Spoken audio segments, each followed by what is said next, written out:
مسلمانان فیلیپینی در منطقه مروی این کشور از ترس افراد مسلح مربوط به گروه تندرو دولت اسلامی از محل زیست خود فرار کردند و در مسجدهای کنار اردوگاه پناهندگان نماز می‌گذارند.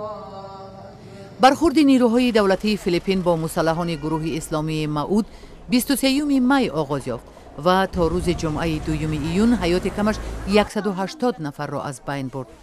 هزارها مسلمان بی خانه و جای شدند. ما به آنها کورپا و غذا میدهیم. دیگر بخشای حکومت نیز به آنها کمک میرسانند. هر چیزی از دستمان آمد برای رفع بحران در لاناو دل سور اجرا خواهیم کرد. با آنکه مردم در حال بسیار رقتبار قرار دارند ولی روزه گرفتند و طاعت و عبادت میکنند.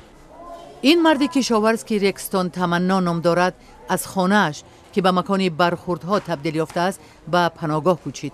او میگوید برای افطار غذا ندارد و پولی هم ندارد که غذا خریداری کند. عائله من خوشبخت است که در اینجا تیر نمی پرانند. حالا از کمبود غذا اذیت میکشیم. در اینجا چیزی نداریم. فیلیپین کشوری اکثرا نصرانی کاتولیک است. دین اسلام دومین دینی بزرگ این کشور نامبر می شود و از 103 میلیون اهالی کشور 5% را مسلمان ها تشکیل دادند.